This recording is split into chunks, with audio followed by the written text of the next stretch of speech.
What's up, everyone, and welcome back to Fiction.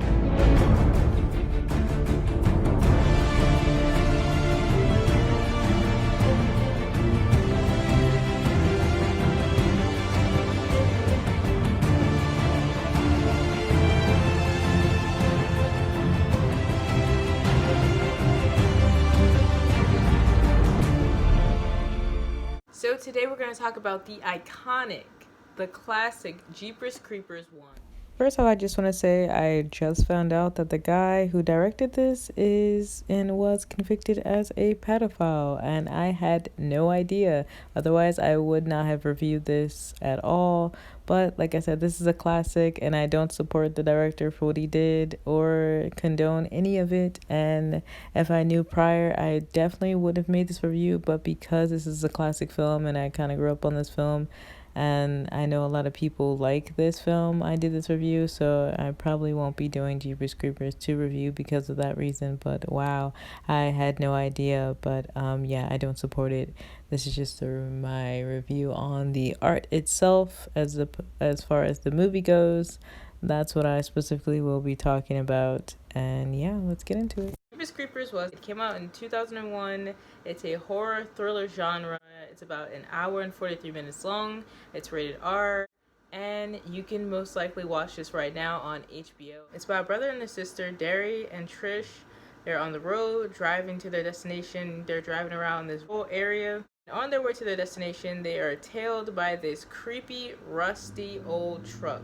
The driver honks at them like a madman and scares the living crap out of them. Then that same driver they spot at this church basement house and body bags on a tunnel, and they later decide, let's investigate this because it's so obviously a good plan and a good idea.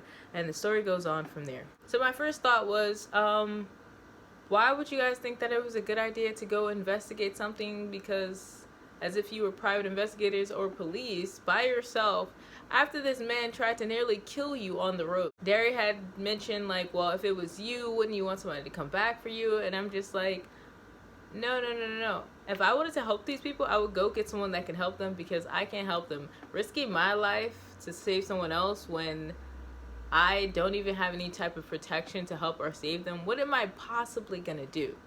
They don't have no weapons. No one knows where they're at. Just, no. Go get some help and then come back and help these people. Because, like, it was basically like he went down there for nothing because the kid had died. I mean, he got to see what happened, but he didn't really get to save anyone because they were already dead. Darry, played by Justin Long, his facial expressions, his facial reactions to the terror that he witnessed was absolutely traumatizing. You could see in his eyes, like, that loss of innocence when he was banging on the car window, telling his sister to let me in, and his face was just like kind of defeated, and everything he thought that he knew just kind of had been sucked away, and he was just like stuck. He looked absolutely mortified, like everything I just saw was just insane, but I don't know how to react to it. But also, nobody told you to go down. Your sister, she did try to warn you and say this isn't a good idea to go down here, but you tried to justify and be Superman, and you thought, I don't know what you thought. It was a nice gesture because you were thinking about other people, but you can't help anybody else if you don't help yourself first. Also, the outside characters, the townspeople were sus. It was as if they knew something, but they kind of looked at Darry and Trish like they were insane, they were crazy. And then Darry and Trish are outsiders to this small town, so it's already gonna look like, who are these people? Who are these kids? We don't really know them, and we can't really believe them about them. But the townspeople have like this suspicion and like this weariness to them, which I was just like, because the town people are like this and they're very questionable, and we as the audience member are questioning these people, and they're questioning Darry and Trish. It leaves this question of like, okay, what if maybe they actually do know something, these people. I mean, they've lived here long enough to know about the suspicions of a small town, so they gotta know something. Another one of the characters, Giselle the Psychic. She played this town psychic who all the townspeople kind of viewed as like this loony lady who was like trying to scare the kids and didn't know what she was talking about, and just ignore her. She's always saying things, crazy things. But she be knowing, and she knew what she was talking about. Whenever an elderly person in a movie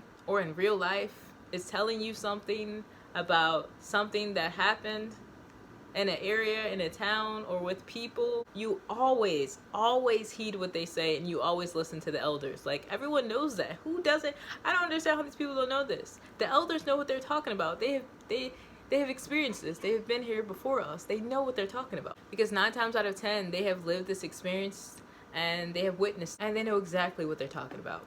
Her character was very powerful, because let's be honest, without her character, they wouldn't have known anything about Jeepers Creepers, or any warnings about who he was and why he was here, about every 33 years or so when he comes, he steals body parts, nothing. She was the key. She was the link to this whole thing. Damn, they could show some respect, put some respect in her name. Another one of the protagonist characters, Trish, just like, am I the only one who finds her slightly annoying? Just mostly super disrespectful to Giselle. She had no respect for the psychic, and I'm just like, shut up. Every single time the psychic lady would talk, she would just interrupt and just like make remarks and comments in the background. I'm just like, just stop talking, just be quiet, just listen, heed what she's saying, listen to what she's telling you. And she's just like, why are you even here? And I'm just like, did you not listen to this lady? Hello, are you slow? Clearly she's here because she's trying to help you, and you're just continuing to talk and interrupt and make comments. Like, those type of things would have me not wanting to help someone, because like, I'm trying to help you, and you clearly don't want my help. You don't want my help because you're just making comments in the background. For what? And that ending part where she like tried to sacrifice herself for her brother, Jeepers Creepers literally just looked at her and was like, girl, I'm gone, and just dipped with the brother. Now, Jeepers Creepers character, Jeepers Creepers is iconic. We've never heard Jeepers Creepers characters say not one freaking word. Have you ever heard him talk? Because I haven't. But he's like one of the best antagonists, one of the best characters out of all the characters in this movie. He's like a shiny but winged, ugly, grotesque creature. He's played by Jonathan Breck. His character is so gross and creepy scary, but also creepy scary good. There's a scene where his character is holding the police officer's head, and he chews out and pulls out his tongue like it's a rubber band. There's an advertisement in the back that says something about food so darn good or something like that, and I'm just like, how marketable. He was described as a predatory animal who smells fear, and what he eats, he becomes. So I was wondering, did he eat the police officer? Because what he eats, he becomes. So did he eat the police officer and chewed out his tongue to exert more power, even though he doesn't talk? But when he makes his sounds, it'll sound more powerful and more threatening because of that. Also, when he took Darry's eyes, did he take his eyes so that he could, of course, see like Darry and see his vision? And he wanted to see how Darry saw the world from his perspective, from a young boy's perspective. Eyes of innocence, even though he had been traumatized. I don't know, that was my guess. Next, let's talk about the visuals and the costume design. So I loved like all the prosthetics that were like plastered on the wall, looking like plastic dolls, how they were stuck together, and they were like shiny looking. They were stuffed like stuffed birds, and it was really good. I also love the costume design of Jeepers Creepers. His face looked more like a mask rather just all prosthetics. I feel like, I didn't really research this, but my assumption is that they put like a mask on him and then added the prosthetics to it. It looks pretty natural and creepy. It looks like you can like go to the store when it's Halloween and like buy one of those masks and put it on and look like Jeepers Creepers. It had like this weird shaped nose. It was weird. One of my random thoughts and random questions was, when Giselle called them on that payphone, I'm just like, how do you call a payphone? Like, that's just creepy. Anything with someone walking or being somewhere and like the payphone starts ringing, anytime a payphone starts ringing, it's just creepy, because it's like, how do you call back a payphone? I mean, I know somebody can call you and then you can call them back on the payphone, but how do you just randomly call someone in the payphone? I assume like maybe because it was like in the diner, that's why, and maybe she like looked up the Yellow Pages. She's also psychic, so that probably, yeah, that's probably why. But like, that added to the creepiness. So that added, anytime in any movie like that happens, it just makes it intensifies the creepiness. As far as the ending goes, I love the ending, how Jeepers Creepers had the vinyl playing, had his own little theme song where while he was in his lab, putting on his fake pieces, his parts to his body, his eyes. He was just reconstructing himself, recreating himself. Overall, this was a good film. I mean, if you have not seen Jeepers Creepers, which is, what were you doing with your childhood? How have you not? Just how have you not seen this? Like, where have you been? I watched it on Amazon HBO, but if you can't watch it on there, you can of course watch it online free somewhere. I'm sure you can find it. Video a thumbs up. Be sure to comment below your thoughts about this movie. I will see you all next time. And before you go, don't forget to get yourself a copy of my book Rain by Shirley T. Outlaw, and it is a psychological thriller about a group of young adults in a psych ward who get this new counselor who's trying to figure out why they've been in here for so long. And he starts to learn that this place is haunted, and the reason that these kids are in here for so long is because they have abilities, and it's not just them with mental illnesses. No, this place is haunted, full of creeps. So if you're interested in getting a copy, you can hit me up with this email, or you can hit the link description box below to get you a copy off Amazon. And I will see you all next time in the next video. But if you like to stay and hear me read this, you can definitely, because we're about to start now. But also, if you would like to hear this from the beginning, like when I first started reading this from chapter 1, you can definitely go look at the review of the French Netflix show Mortel, and at the end of that video I started reading chapter 1 of this, and then from that you can watch all my videos up until this one to catch up on what I'm talking about in my book, because I've been reading the entire thing. So we're almost done. John Smith. Hey. She looks around. You're alone, right? Right. I nod. We sit on a nearby bench. It's very silent as the window blows our hair back and forth. I hum to myself, soaking up my thoughts, waiting for her to speak.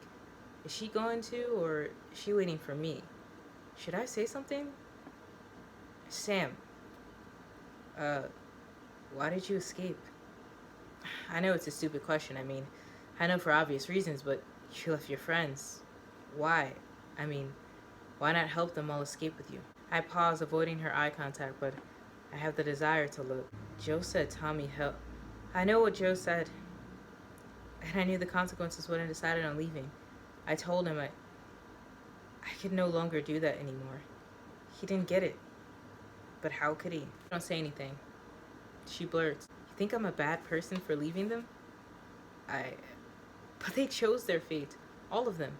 I can never go back there. I won't. She pouts. I'm going to help them escape. It's why I came to meet you. I need your help. She stands in fear, shaking her head. No, I can't. Sam, please, I plead. Joe needs you.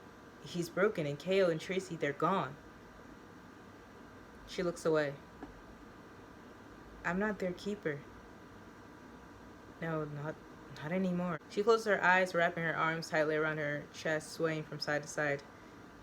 Tommy said he helped you, so why won't you help back? I just don't understand. Tommy knew the consequences.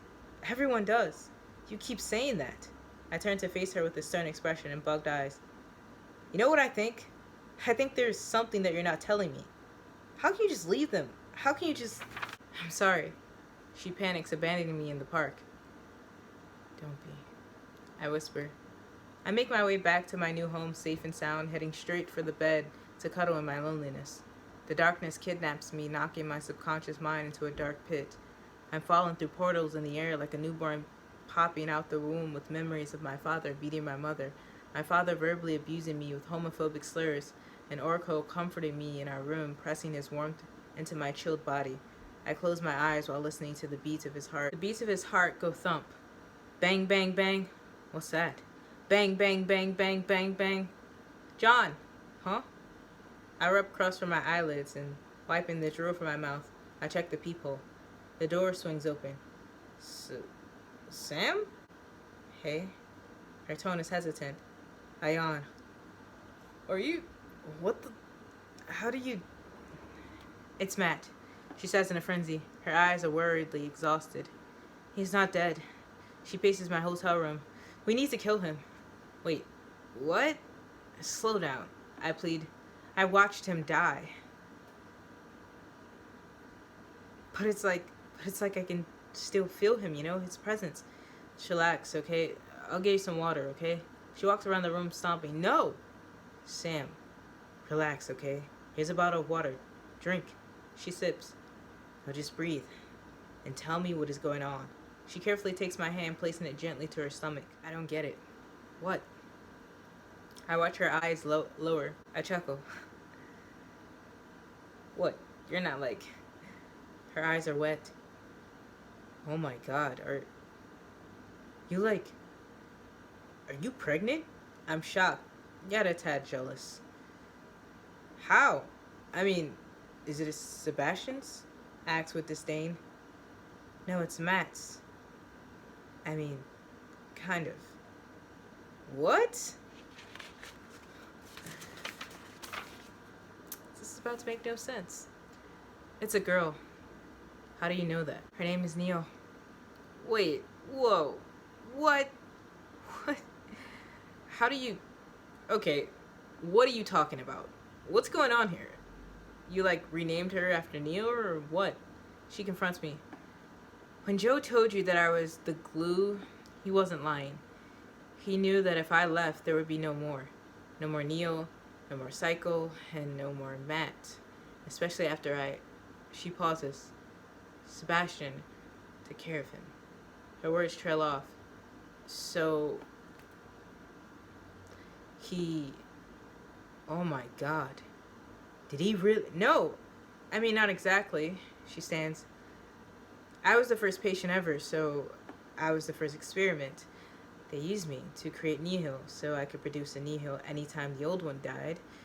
When I discovered the truth, I decided to kill myself. First it was hanging.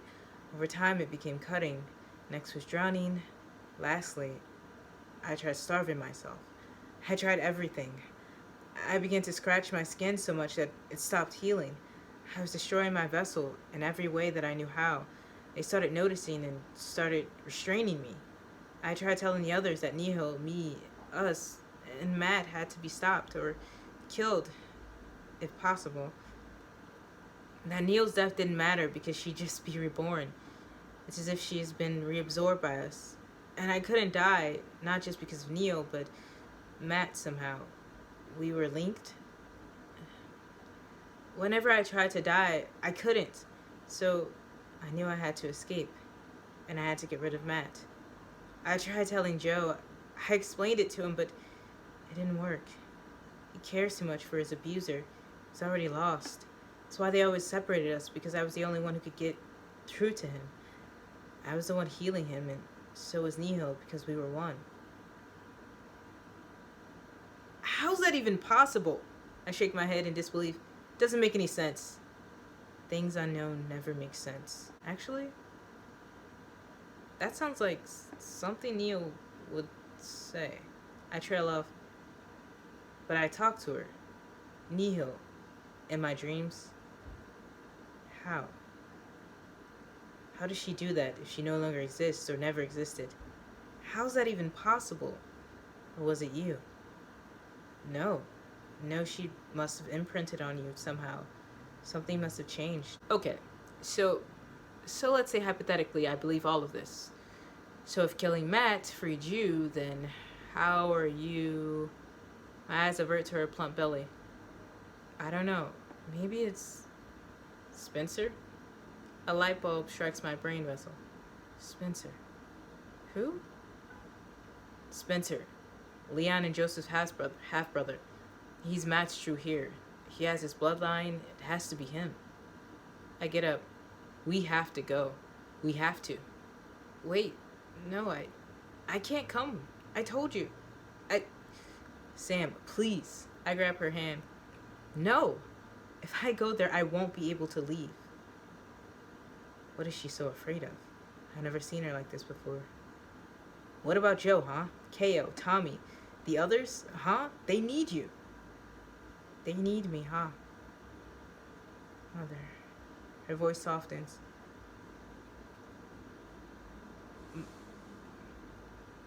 My mother had this professor. He was obsessed with her. One day, he came over our house.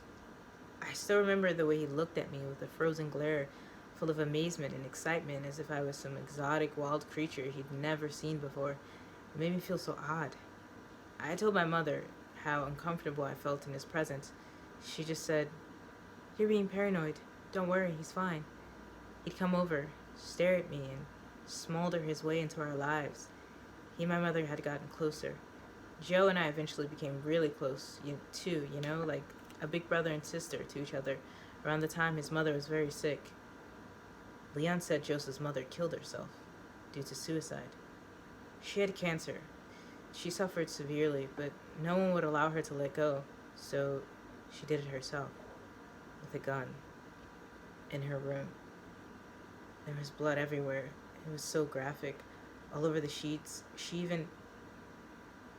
made them watch. She made her kids watch as she took the cold point of the gun to her skull, blowing a hole straight through. Oh my God. I thought I had a child.